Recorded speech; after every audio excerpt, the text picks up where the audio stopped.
Odd how relative things are. In the early 1970s, we had to listen to older people complain how downtown Steubenville was nothing like it used to be. They would call the local radio show, The Phone Party, and complain for hours. Now in 2017, we would give anything to have half of that downtown back. Now, if you've listened to my Fort Steuben Mall video, you know I think the mall was the greatest achievement in the history of Steubenville, Ohio. But the downtown had enough stuff to make it interesting, especially before the mall opened. I think 1974. Market Street hooked up to Sunset Boulevard. We didn't have Washington yet. It could take you an hour to get from the top of Market down to the Market Street Bridge.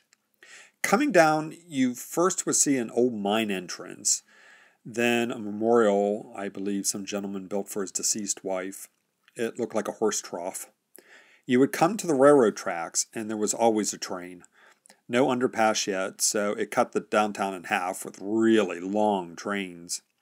There was always a guy in a two-story tower that sat at the railroad crossing. Some of the stores on Market Street was Lafayette Electronics. CB radios were getting popular, and it was fun to go in there.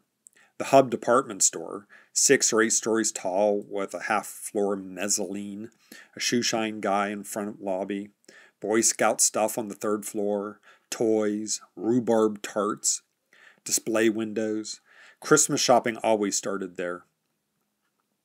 Kresge's 5 and 10, with a lunch counter in the back near the side street entrance. McCrory's 5 and 10. We would immediately go down the steps to where the stuff kids would like. I remember buying Mexican jumping beans there. I don't think they sell them anymore, and if you know what they are, you'd be glad your kids aren't bringing them home. There was Gray's Drugstore. I swear it was in 3 different locations.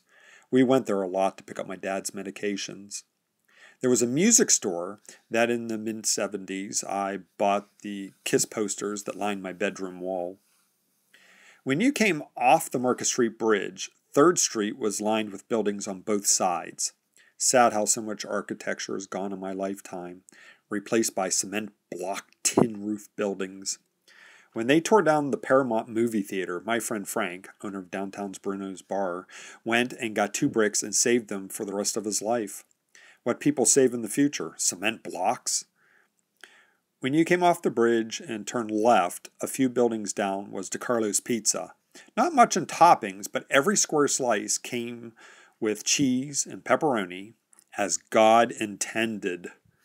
I spent a chunk of my life waiting in line there.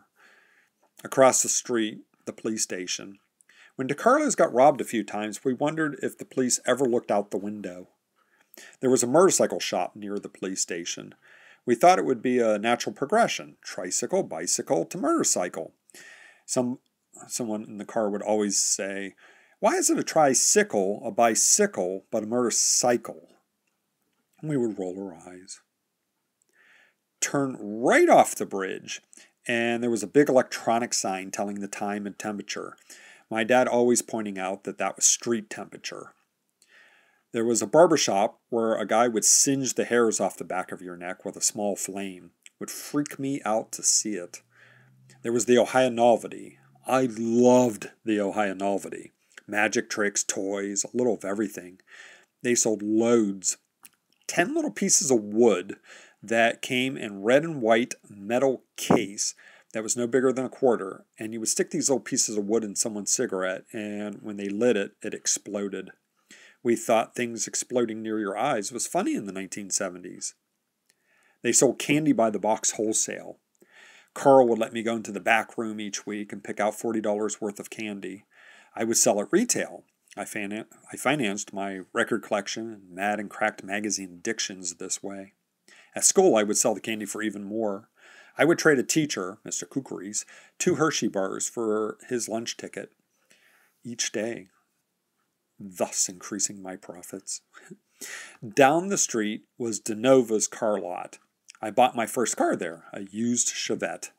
Mr. and Mrs. DeNova used to sleep on the premises. Back then, you could actually talk to an owner, not a manager of some faceless corporation. Lots of owners live near or above their stores. Make a left-hand turn and you come to Naples. You would take home heels wrapped in aluminum foil, as we still called it tin foil, hollowed out chunks of Italian bread stuffed with meat sauce and plugged up with a chunk of bread. Turn left onto 4th Street and you would come to Burger Chef. Burger Chef was great. The Big Chef sandwich was my favorite, kind of a knockoff of a Big Mac. A Super Chef was sort of like a Whopper. A kid's meal that came on a cardboard tray always had a cookie.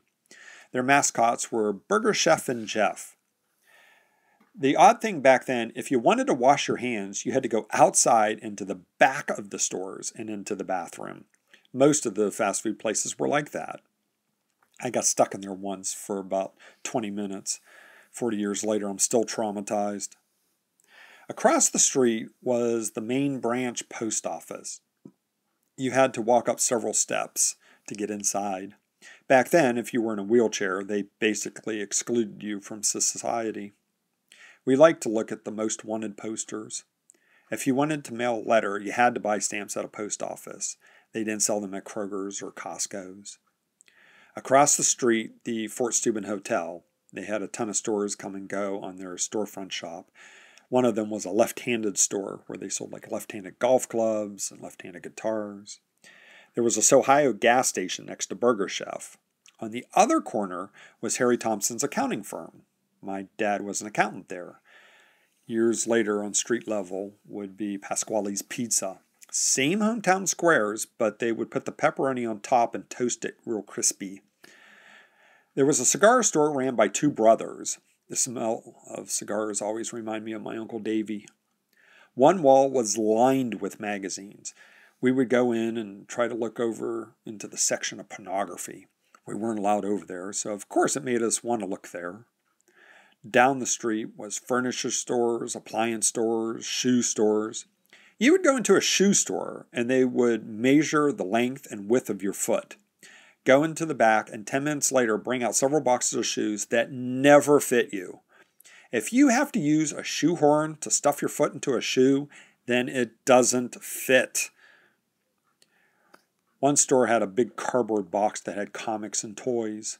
I would agonize over my choice, not wanting to choose unwisely. Further down the street, you came to the Grand Movie Theater. If you wanted to see a movie as it was intended, you had to see it in a movie theater. We didn't have videotapes, DVDs, or cable yet. TV butchered movies before they showed them. The Grand had a balcony, which was always closed. We made plans to sneak up there, but we never did. Across the street was a store that sold tropical fish. We would go there before the movie started and looked at them.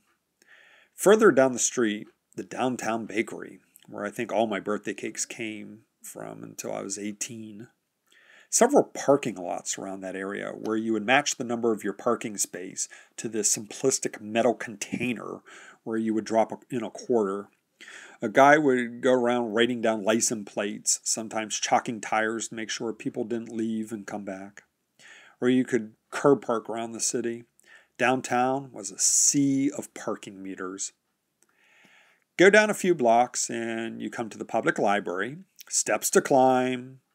Poor senior citizens wheezing. Also downtown we had the Treasure Island department store. It was a nice store. They had the best hot dog ever served in Steubenville.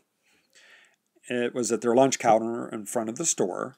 They toasted rectangle buns and they stuffed them to wax sleeves. People would get bags of them to take home. The Cregan Company, where we would go and watch puppet shows. A massage parlor next door that we didn't talk about. There was 3 major grocery stores, A&P, Loblaws, and Loblaws had a couch in front of the store where men sat while the women shopped. The third was Kroger's next to Treasure Island. They would have guys sent out in pickup trucks each morning to retrieve all the shopping carts or buggies that people wheeled home. They got so fed up, they pounded metal poles around the store so you couldn't even take them into the parking lot. People would park in front of the stores to load up groceries, causing these traffic jams. And good luck getting a wheelchair in there. Checking out grocery stores took forever.